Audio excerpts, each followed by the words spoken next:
And we are live. Welcome, everyone, to this episode of Just Another Year Chicago. My name is Nick Rohde. I'm joined by a very special guest, Bears Wire writer Nate Atkins, one of my first followers on Twitter, actually. Fun fact. I was telling Nate before the episode, it's really great to have him here. Excited to be able to, finally talk to him about the Bears.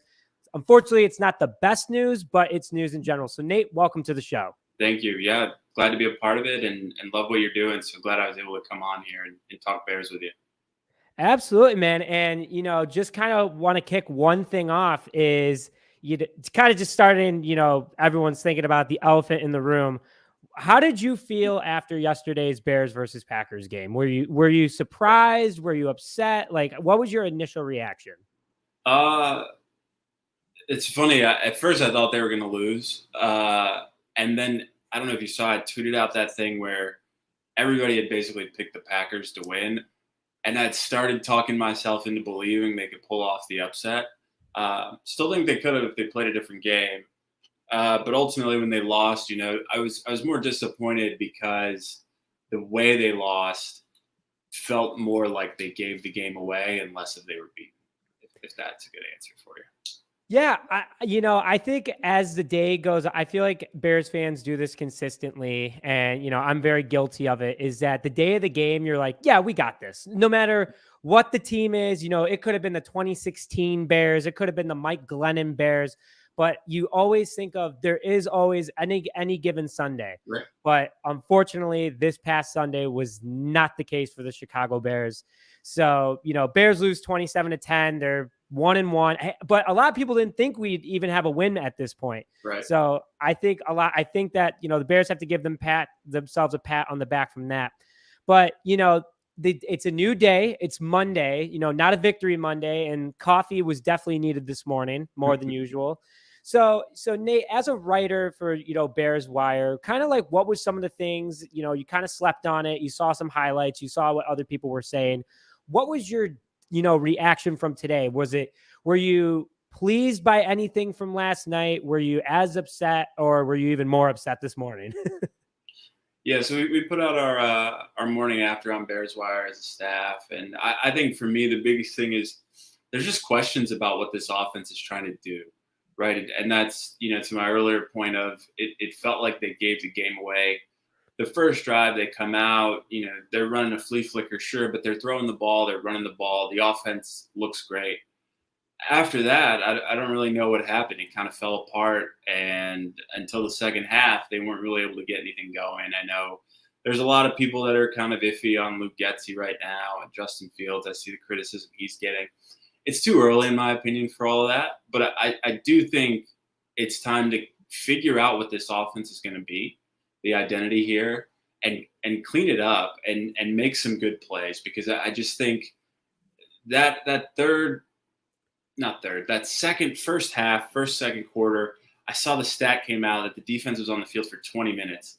And You can't be on the field for 20 minutes out of a 30-minute half and expect anything good to happen, right? So it doesn't surprise me that Green Bay also rattled off 21 straight in that quarter, and the guys are probably gassed. So I know there were mistakes by Kyler Gordon. I know there were mistakes by Roquan. I saw it all. I hear what people are saying, but it starts with the offense, in my opinion. And if they're not executing and they're not productive, then it's going to be a long season.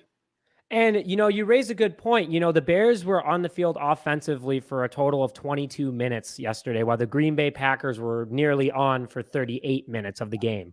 So, that's your defense, like you said, is going to get tired. And, all things considered, it was pretty impressive that the Chicago Bears were able to do what they did and, keep the Packers. I mean, if you take away the second quarter, it's a ball game. I mean, the Bears held the Packers the entire second half in the first quarter, respectfully. And, like you said, guys get tired. In that second quarter, man, they were all absolutely gassed when they were on the field. So, going through that, if you, watching the play, Green Bay's running back duo is fast and scary. There's no doubt about that. Aaron Jones and A.J. Dillon were just absolutely running over this Bears defense. I know that this is, one thing. We'll go into our biggest pro. We'll start getting positive here in a second, folks. But what is one thing from the front seven that you wish you would have saw more of on defense? Bears on defense? Bears on defense. Stopping the run. I thought, they were able to do what I thought they would in terms of pass rush, given Green Bay's injuries there on the offensive line. I think they got after Rodgers as much as they could. He's great at that, step up through the B gap and throw it on the run. But just stopping the run, I mean, it was embarrassing, I thought, for a team that historically has built its identity around defense, around monsters of the midway, et cetera, right? And I'm not trying to knock Roquan because I like him, a guy asking for $100 million, and nobody's really filling the gaps and putting these running backs down in the backfield. It's just embarrassing. So I think that's really where it starts up front, is that front seven. Somebody's got to stop the run. You can't give up as many rushing yards as they did, whether it's Aaron Jones or A.J. Dillon, or even last week, Elijah Mitchell, before he got hurt, had over 100 yards rushing. So Bears run defense needs a lot of help. Yeah, and they definitely last year, Akeem Hicks and Khalil Mack were injured a lot of the season. So it kind of feels like the Bears are in the similar position of last year, where Robert Quinn is a one-man show kind of going out there, which he had a nice game. He had a sack, but Travis Gibson also had a nice game. But I agree with you that Roquan Smith definitely could have done a little bit more yesterday. And, for those watching, we would love to hear your comments and your thoughts on Roquan Smith and how he played, because through 2 games, he does have a lot of tackles. He's flying all over the field, but is he getting tackles for loss and preventing key first downs? No, that was something that I also noticed yesterday. So I'm happy you called that out. But for everyone that is viewing right now, let's start getting on the positives of yesterday, because there were good things that happened yesterday. The Bears only gave up 3 points in the second half, which was the nail in the coffin, arguably, because they started having momentum. And if they would have scored 2 touchdowns, like, they had very good opportunities, which I think Justin Fields got in on that goal line. And Nate, I want to hear your reaction to that in a second. But the Bears made it a ball game. David Montgomery kept it a ball game. Justin Fields, I think, got in. But, starting with the biggest pros of last night, Nate, I kind of asked you a question right there. Did Justin Fields break the pylon? Yeah, I mean, he was in. I don't know what was going on there.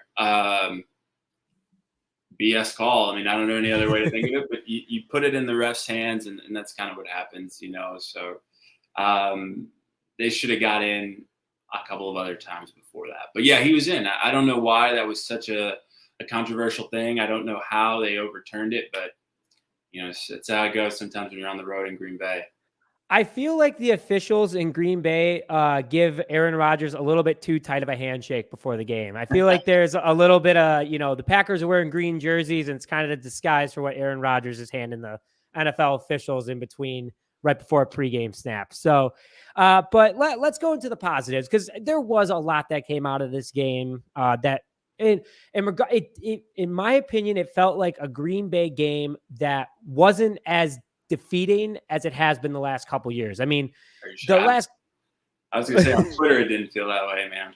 No, there were some overreactions, no doubt about it. I definitely was getting upset at one point, but, like, again, take away that second quarter, the Bears had a ball game. So, the biggest pro last night, Nate, I would love to hear your reaction to. I mean, if you have a few, please say them all. But what was your biggest pro from last night that Bears fans need to kind of think about and kind of grow off of?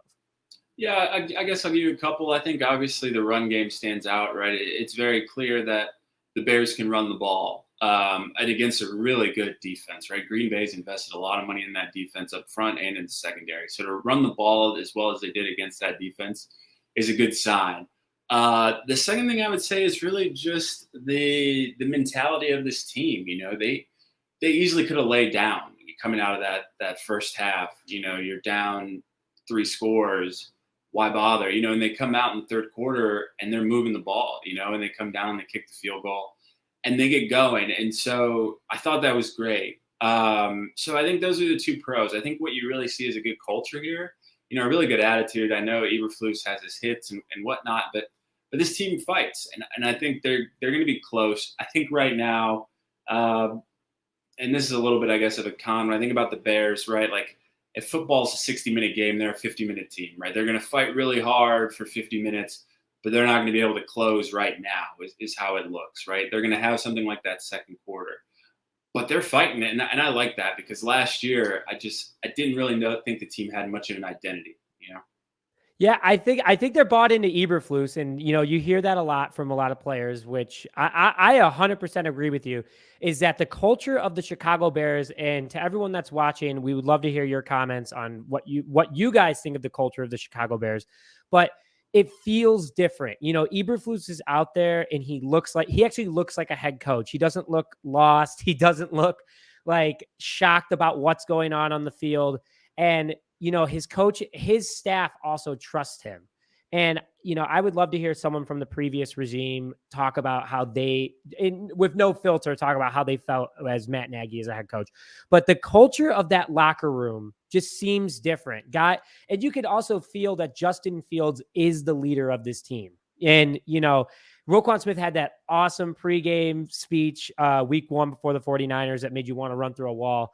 But Justin Fields obviously is doing a really great job at leading this team, and a quarterback leading this team is something we haven't had in a long time. Even the Cutler days, I feel like, or the Trubisky days, it was always, if it wasn't Cutler, it was Urlacher. If it wasn't Trubisky, it was someone on the defensive, Akeem Hicks. So, that's what I'm feeling as a Bears fan.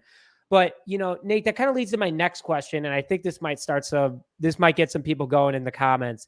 Is Justin Fields' comments today that came out that he's like, the fans might be hurt, but, we're hurt more. The fans don't put in work like we do. Right. How did you feel after that comment? I loved it, honestly. I mean, I think he's right, but I get why people are upset, right? And you don't ever want to alienate the fan base, but I mean, these guys are working hard, right?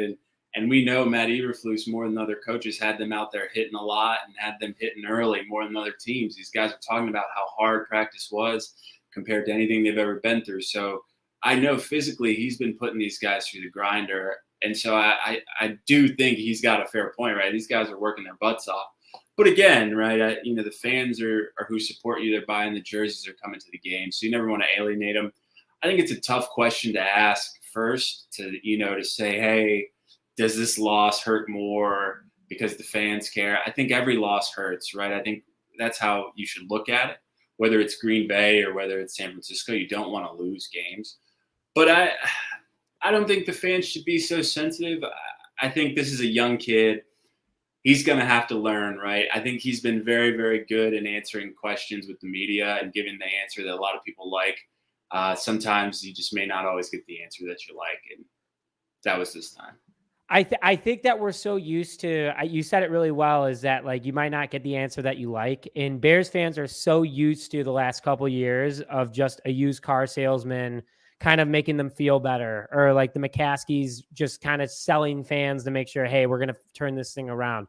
Like Fields walked up there and said what was on his mind. Yeah. And I think Eberflus and Poles also aren't afraid to say what's on their mind in regards to this team and how they're performing. And, it stinks. Don't get me wrong. Like it stinks to hear, but it's good that the players feel that way, because you could see in Fields' face, he's frustrated that the Bears lost that game, because there were points where the Bears were in a good position to make a play. And the way they lost, I think too, it's bad. I mean, that game really got away from them, and they came out and they started hot and everybody looked good. It got away from them again. I think he was frustrated. His answer wasn't the best, but it was truthful. I think that's the hard truth, is that these players, they do work a lot harder than the fans on a daily basis. And I'm glad they do, right? I'm not out here tackling people Monday through Thursday, so I'm glad they're doing it. But he'll be all right. I don't question his love for this team and the fan base. I think he's proven that time and time again. So it's just a rough week. Everybody's a little sore, I think. Even the fans. It's a late game. I was up late too, so I think emotions are just a little high, but people will be all right. I think, it's the Monday blues. Everyone's a little upset. Again, coffee wasn't hitting the same when it's a loss. But tomorrow's a new day, and I think that the Bears are going to be back at House Hall tomorrow preparing. They're resting up. They're getting their mojo back, and they're at home this upcoming week, which I think is a huge advantage against a scrappy Texans team, arguably. Yeah. I think so, kind of want to bring this up, kind of leading into, because we are going over the Texans tonight, especially to kick off week 3, is What needs to be fixed the most, in your opinion, for this team that could be a quick fix that could see instant success for, whether that be the offensive defense, the Bears as a whole, to make them more competitive coming up moving forward? I keep hammering on this, so I'll probably sound like a broken record. It's the passing offense. I called it out on Twitter. Jimmy Garoppolo came to that game this week for Trey Lance. He threw 21 passes. 14 of them went to Deebo Samuels or Brandon Ayuk. I think if you look at Tua, he threw 50 passes. 32 of them went to Jalen Waddle or Tyreek Hill, right? If you go back and look, I don't care necessarily that Justin's not throwing a lot of passes. He's not throwing a lot of passes to Darnell Mooney, and he's not throwing a lot of passes to Cole Kmet, and he's not really throwing a lot of passes to Byron Pringle either, which these three guys are supposed to be the guys in the offense. So that needs to kind of get fixed, I think, because you really got to think players, not plays sometimes, right? And the best play in the world doesn't necessarily matter if you don't have the players that can execute. And sometimes the worst play can look like a great play if you've got a guy that can execute. So, if Mooney's this guy and he wants to be, and they have this rapport, and Cole Kmet's trying to break out, and we go and sign Pringle, get these guys the ball. That's really where I'm at with it. And once I start to see the team try to get those guys the ball, then I can maybe say, okay, let's fire Luke Getsy, or let's, make him a lifetime coordinator or whatever. But the offense is just so bland. I don't know what they're doing. Yeah, I mean, the running game, I don't think there's a problem there. I think that the Bears have a good 1-2 punch. You kind of said it earlier that it's been established. I agree with that. And what stinks is that I have Mooney and Kmet on my fantasy team because I thought they were both going to have breakout years, and Kmet doesn't have one receiving yard yet. Mooney barely has anything. And it's just very frustrating because Luke Getsy does have weapons. And, St. Brown, honestly, is Justin Fields' favorite receiver. The 2 catches he had last night, they were good plays because you're throwing to a big body receiver. But Fields isn't even looking at Kmet or Mooney, which is super frustrating. And I don't understand it. I don't know if Luke Getsy is afraid of, running certain plays in this offense right now, but it's week 2. Week 1, I completely understand that. But week 2, even if we lose to Green Bay with Justin Fields throwing 3 interceptions, I would have rather have that, because that means he's being aggressive. This offense is being aggressive because it looks like last year's offense all over again, especially when Justin Fields has a total of 70 passing yards, which is unacceptable. But, besides the passing offense, I think everyone watching can agree with that, and let us know your thoughts of what you guys think that should be improved on quickly. What else do you see this team doing? Kyler Gordon, you kind of hit on it earlier, and I would love to hear more of your thoughts on Kyler Gordon, because Aaron Rodgers attacked him last night. And Kyler Gordon's a great running against the run, but man, the passing offense, he is not doing so hot right now. And he's got the potential. He shows flashes, but you want to hit on a little bit about Kyler Gordon and your thoughts on him? Yeah, I can. I think it's to be expected when you start a rookie corner. I think even Jalen Johnson came out and said, his rookie year, he was targeted way more than Kyle Fuller.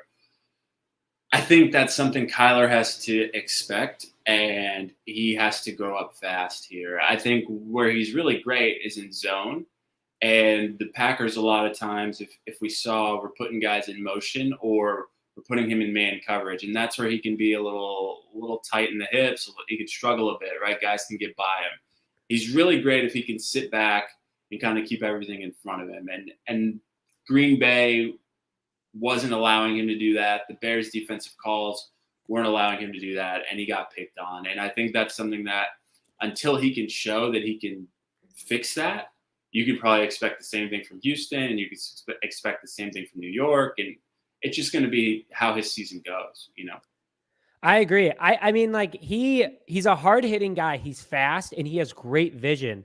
But last week 1, I kind of was optimistic. Like, okay, it's his first game. The field conditions were horrendous. Maybe his cleats were not gripping or something like that. Trying to be a good Bears fan, looking for the positives. But last night he was definitely exposed in Green Bay with everything that you were saying. And it's little tweaks that Alan Williams and Matt Eberflus can easily do with Kyler Gordon, in our opinion. Yeah. At least just from just another year, it sounds like you're on the same page as well. kind of, but Jaquan Brisker, he's doing very well, all things considered. Is the Bears secondary in better shape than what Bears fans have it out? And also Kindle Vildor, with that first play of the game penalty on him, that new rule where you can't chop block a lineman as a defensive back because it's a defenseless player. Do you feel comfortable with the secondary right now, or do you still see more area of improvement from more than just Kyler Gordon? Yeah, I mean, I think the secondary struggles, right? That's why you have Kyler Gordon starting as a rookie, right? Like, he's good, but he's not necessarily just starting because he's the best, but he's starting because there's not a lot of great options behind him either. So the secondary is a question mark. I think. Duke Shelley's gone. Some of these guys are gone. Kindle Vildor, yeah, he's there. It is what it is at this point, and I think Kyler's got to keep playing. He's got to get better. He's got to. I mean, welcome to the league, right? I mean, your second game's against Aaron Rodgers. I mean, that's a hell of a challenge, and he didn't really step up and kill it, but. I mean, I think I would expect Aaron Rodgers to pick apart a rookie.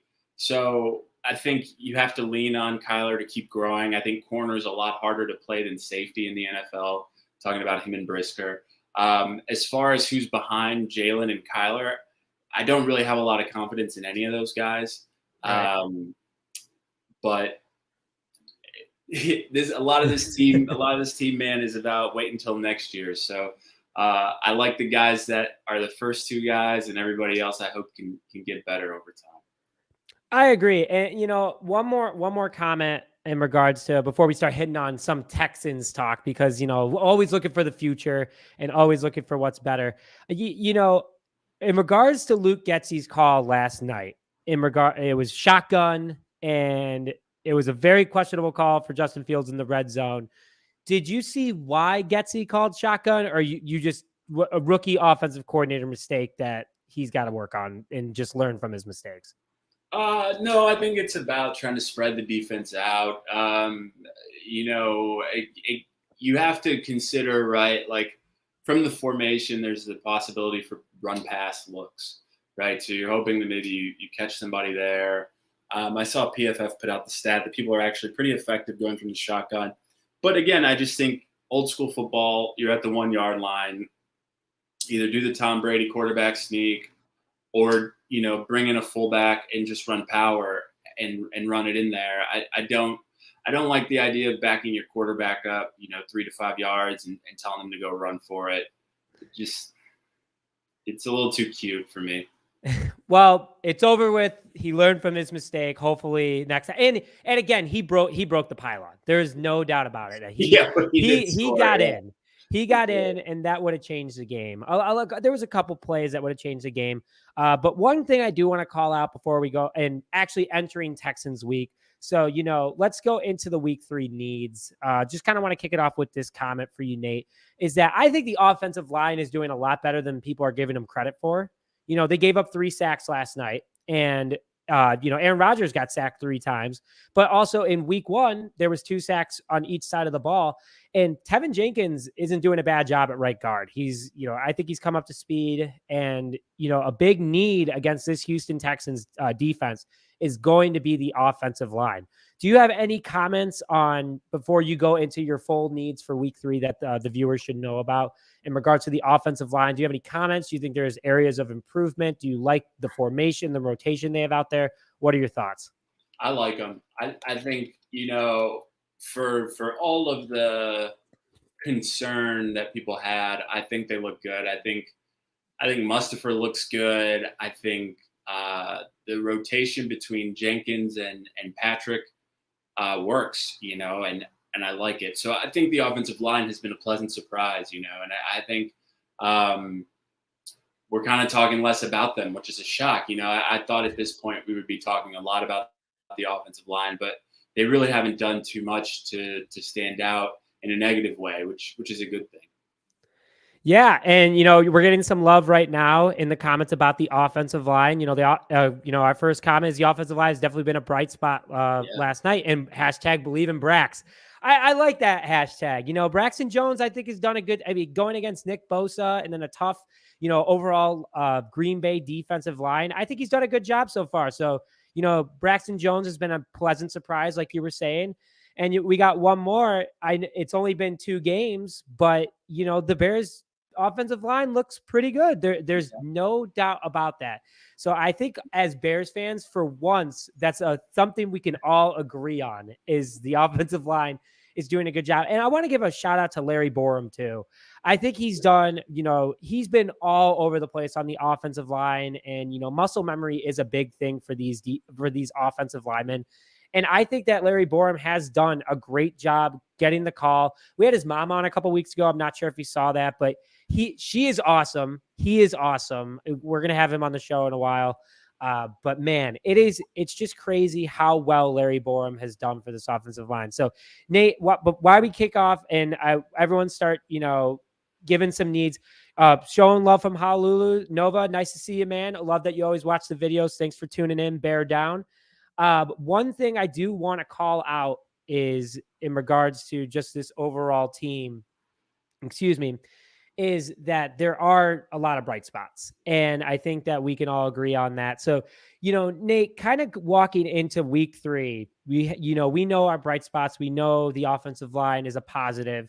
Justin Fields has more protection than he did last year. What are some of the areas of need that the Bears have to have in order to beat this Houston Texans, team as a whole, offense and defense? I would say, I'm coming back to it, you got to stop the run. So Houston, these first couple games, has not been able to run the ball. I don't think they've had a 100-yard rusher or had 100 yards of total rushing offense in their first 2 weeks. So, after giving up 100 plus to San Francisco and Green Bay, this should be one where the Bears can stop the run, right? And shouldn't get beat with the run.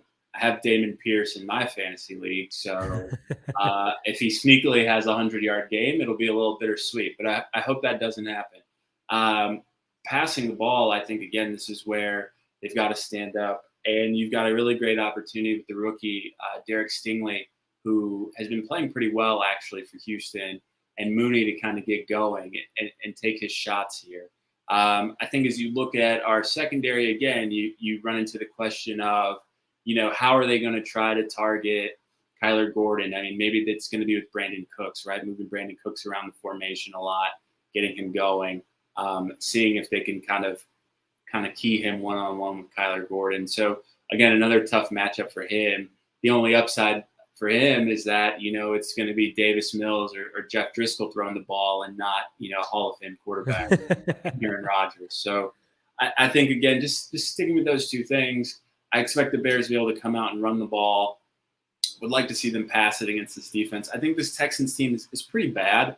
To be honest, I think they're a team that you could say is probably worse than the Bears. And from a rebuilding perspective, have a lot more potential than they have actual good players right now. I agree.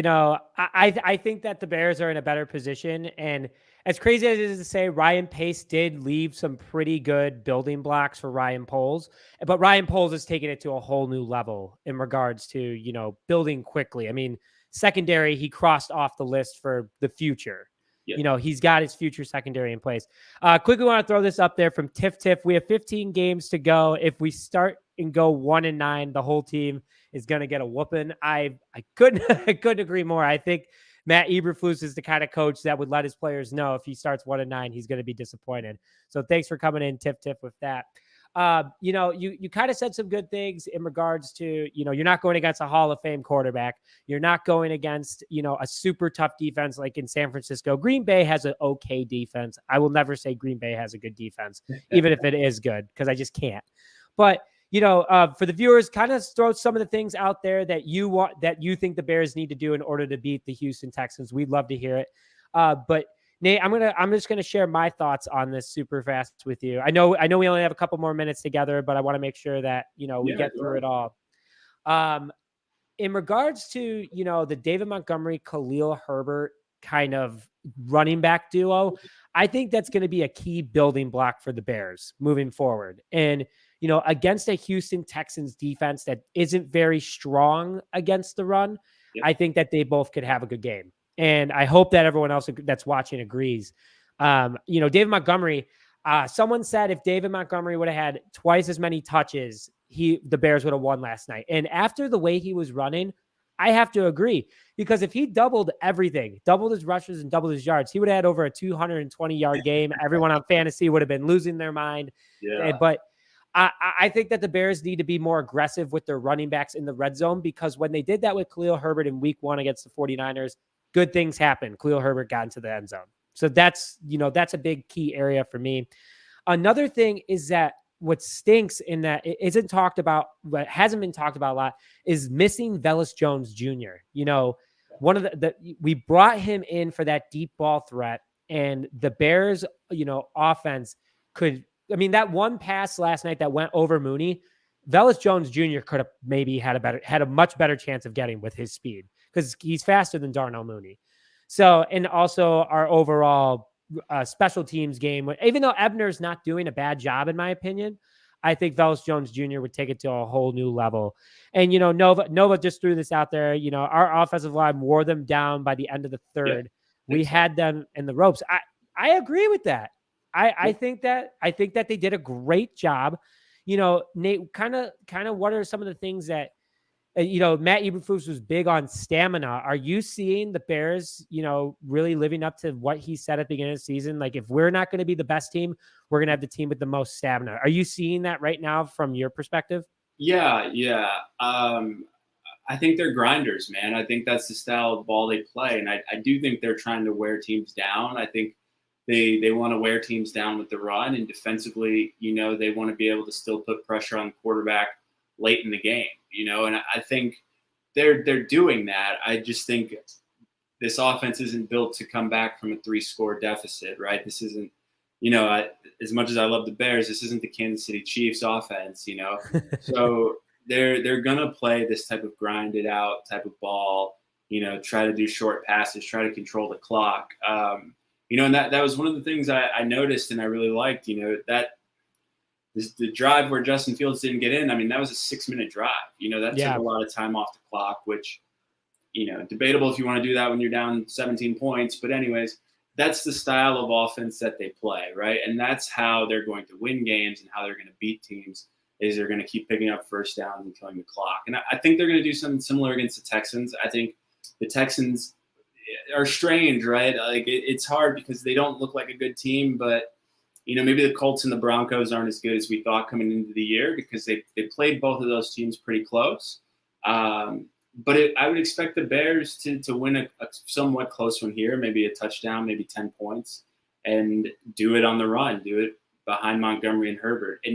And sorry, I'm going long here, but to your point about Herbert and Montgomery, I don't understand why they can't be like Dillon and Jones in Green Bay. I know people are saying, should Herbert be the starter? I don't really care about who's RB1, who's RB2. You could have both guys out there at the same time the way Green Bay does. You could get creative. I mean, they're two very talented guys. I think if it's going to be a run-first offense, put them both out there and let them thrive. So it's funny you bring that up, and I think that we can definitely talk to this. How do you feel about the Bears bringing back the fullback? Yeah, it's a staple for the offensive strategy. I like it. I think I saw too on the first touchdown they scored, Blasting game was in the game, and then I know last week when they threw the touchdown, he was in the game. I think it's needed, right, for the play action, and I think it's good for the power run. I like it, and there's only a few teams that really use it, and it works. So I like that they have it. To your point about shotgun, I had the tweet of, if you're going to go out and get these fullbacks and all these tight ends, like, just run power, right? Put the heavy set out there and bang it in. But, it's a long season. The Bears they'll figure it out. So I like the fullback, man. I like it a lot. And kind of, I like the fullback. I think it's tough. I think that's like you think of like tough Bears teams, like, Jason McGee back in 2006 in front of Thomas Jones. I mean, no one was stopping either of those freight trains coming through the offensive line. Tiff came back and said, we have to prepare and never underestimate our opponents. Right.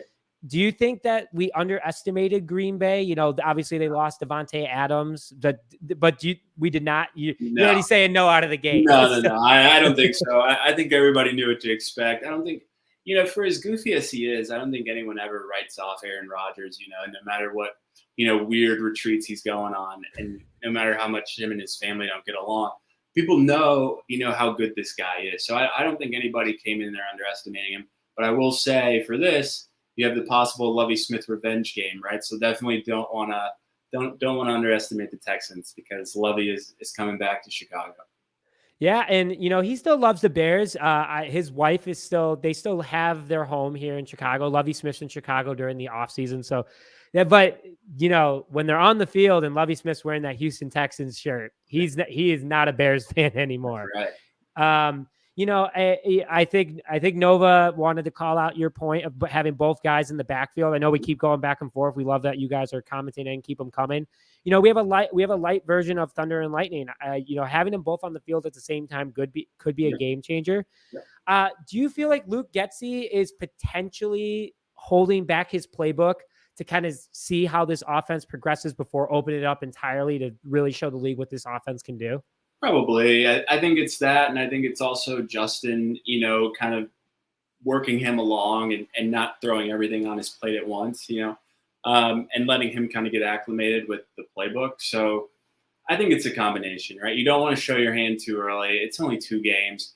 But you also don't want to overwhelm your quarterback and be like, hey, here's 100 plays and here's 20 different audibles we could do. It's probably too much. I think of Fields really as a rookie, man, because I know it's his second year, but it's a whole new staff. It's a whole new system. It's basically starting from scratch. So I think it's a combination of the two. And I just reminded me when you brought up Justin Fields. How are you feeling about Soldier Field's conditions entering week 3, especially after the water bowl that the Bears just played in? Do you think that it's going to be the weather so far? That what I've seen on my weather app is that things are looking good so far for the Chicago Bears this upcoming Sunday at Soldier Field. Just double check in. All right, now there's rain again, so Right. That's a good start. Great. So how do you feel about Soldier Field as a whole? And let's talk about the field condition first. Do you think that this grass is going to be better? And then quickly for everyone that's watching, how do you feel about the Bears potentially moving to Arlington Heights? Sure. Yeah. I hope the grass holds up. I forget what Bermuda strain or whatever it was, but I hope it holds up. And as far as them moving to Arlington Heights, bittersweet. I think when you see the 3D rendering and everything that's going to be out there, it looks awesome. But Yeah. to think of the Bears as not playing in Soldier Field is a little strange, but change is inevitable as I try to be, philosophic there, and you just embrace it. And I think it'll be cool. And I hope that it's a great experience. I've gone to games in Buffalo. I've gone to games in Foxborough, which are a bit more suburban settings, and they're fun. They're a good time. So I'm hopeful for the Arlington Heights thing, but the Bears not playing at Soldier Field is always going to be weird. Yeah. So I live only 2 towns away from where the site is, and it's the perfect location, and so getting to Soldier Field. I mean, I know you've been to Soldier Field a couple times. It's a nightmare to get there. Yeah. It's horrible. And, there's no good public transportation. I think that Chicago made a good proposal for what the dome would look like at Soldier Field, and it looks great. But the one thing that they're missing is capacity. You have the 3rd biggest NFL market team with the 2nd smallest stadium in the NFL. Yep. You can't have that. That's why Bears tickets are so darn expensive. So, I kind of wanted to pick your brain there. It sounds like you're split. It'd be great to move out there, have an 85,000 person stadium in a whole village. But I see you got something else you want to say about it. Yeah, man. I think it'll be cool. I think it's modern. I think it's, you gotta change with the times. It is the only thing I can really say. It's just, again, it's just weird. It'll be weird. It's like the Cubs not playing at Wrigley, if that were to ever happen. So I hope not. If they leave Wrigley, I don't know, man. That would scare me a little. Yeah. bit. other than the year they played at U of I don't know that I've seen the Bears not play at Soldier Field. I wish that they would bring back because they talked about it before they did all the renovations to Wrigley Field. I wish they would have done one more game at Bears Packers at Wrigley Field. Yeah, that would have been sweet. That would have been so cool, but I don't think they can do it anymore because of the renovations that they've made to the outfield. But that's unfortunate. I know we're going off topic, but we just got a really good topic in here. This will be the last question of today because I know that we're at 40 minutes. And again, really appreciate you coming on. I hope everyone's having a good time coming on, checking us out. But Nova had a good one. He said, I love Roquan Smith as our star linebacker, but can we really allocate max money to a linebacker position? He is a winning player, but doesn't win us games. Nate, what are your thoughts on that? Do you think that the Bears should pay Roquan Smith big money? Like, what do you feel about that situation and how it impacts the future? Tough question, man. No restraint there. No, I don't think from a mathematical, logical, whatever that you do it. A lot of the times when I think he should be paid, it just comes from an emotional thing. I think as you talk about a guy who's been the leader on this team, who's been proud to wear the C on the helmet, and we start this new regime, would hate to see him not be a part of it if it really came down to money. Again, our teams have always been built around a star linebacker. I know Urlacher and Briggs didn't make the kind of money that this guy's asking for. But again, it would be odd to see the Bears build and not have Roquan there. But I agree with you. I think for the money he's asking for and the performance that he's turned in, and he has great stats. He just doesn't make a lot of the splash plays that you want to see a guy make, an interception or a forced fumble or something like that to really change the pace of a game. So I just think it's too much money, and he's probably not going to be here long term unless he takes a haircut on the deal. Tip brought that up, brings up only 2 games. Roquan still has a lot to prove. His value is still high though. Yeah. And do you think that the Bears, depending on how this season goes and how he plays, we hit on it earlier about how he in the first 2 games hasn't really been that guy to stop the run in key situations, which usually he does. And there's no doubt he's flying around the field. Yeah.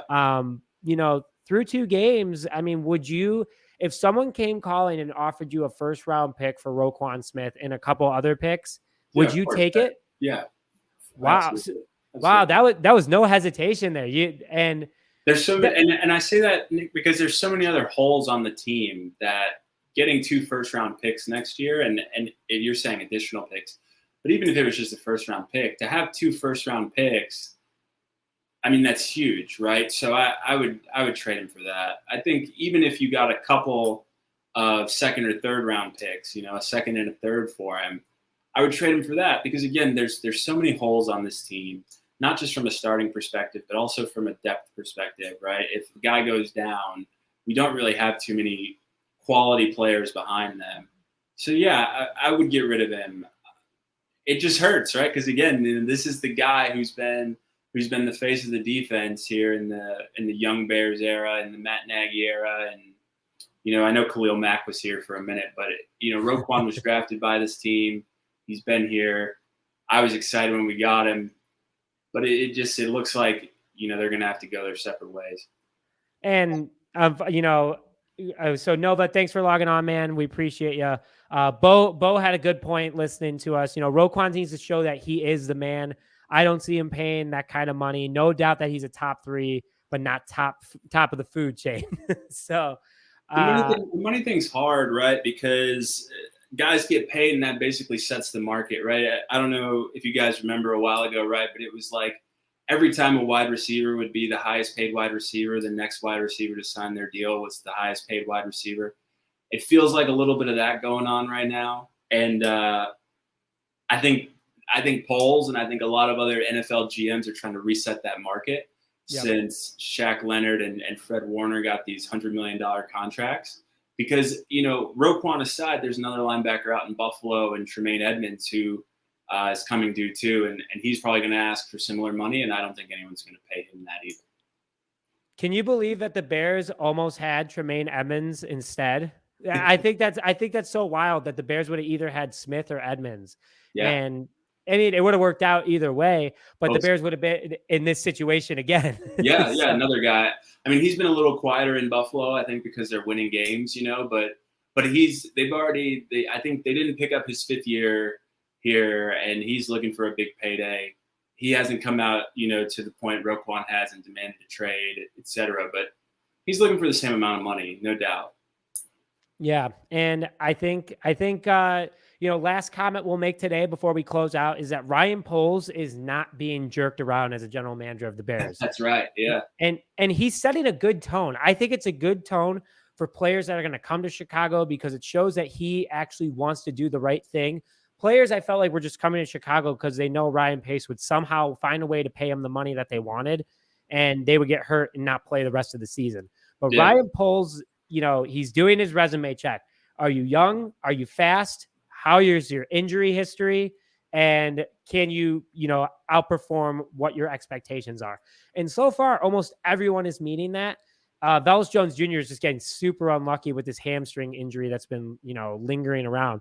But the Bears walked into Green Bay for the first time in 5 years with less injured players than the Packers, which I thought was a cool stat. That is a good stat. Because it's something that you're not used to, because the Bears are always the banged up Bears. But they walked into Green Bay with Velus Jones Jr. and Reef on the injury report. Everyone else was active, and they didn't have to call anyone up from the practice squad. So overall, I think that that was another good feeling entering Green Bay, is that we were healthy. And Brianna Chase, welcome to the show.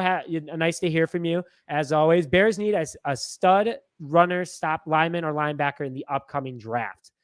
They get rid of Roquan Smith, they're going to have to go after someone like that. I think that's going to be another key area of need. I promise, Nate, this is the last thing that we're commenting on before we close out tonight.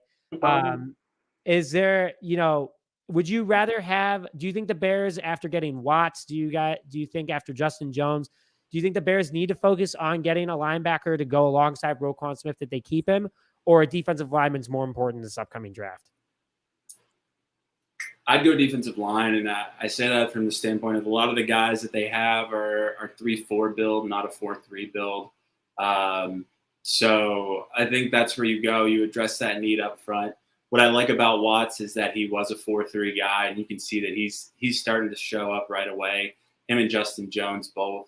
If Roquan's staying, you get a guy up front, and you can find a linebacker, cheap later in the draft. If Roquan's gone, I don't know, man. Maybe you get a pass rusher, someone like that. It depends on where the Bears are picking, but it's tough. We're talking defense, and I still think the offense probably needs some help too. So, yep, I'm with you, man. I'm with you. Yeah, I think the Bears need to go out in the first round. This is my opinion, and go out and get a wide receiver in the first round, no matter what next year. Yep. They need another playmaker. And I'm not saying Byron Pringle is bad. He's a fine player, but the Bears need that stud wide receiver like Justin Jefferson to come in and, really take over this team. So, I think this was a lot of fun, Nate. I had a total blast with you. For everyone that's watching, make sure that you go and follow Nate. His handle is in the description for his Twitter. Make sure that you go and follow him. But we'll have Nate on again, as always. Great to see him. Great to have all you guys checking in. I know that people have been in and out, so we really appreciate that. But Nate, thank you for jumping on the show, man. Really appreciate it. Yeah, thanks for the invite. Happy to come back anytime. Yeah, absolutely. And so it's a new week, Bears fans. Don't panic. It's Houston Texans at home. Bears Texans week 3. Bears are 1-1. They're not 0-2. So that's always a good feeling as well. But with that, thank you very much for joining this episode of Just Another Year Chicago. Make sure that you go follow both of us on Twitter to stay up to date on all Chicago sports. And we will see you guys next time. Thanks.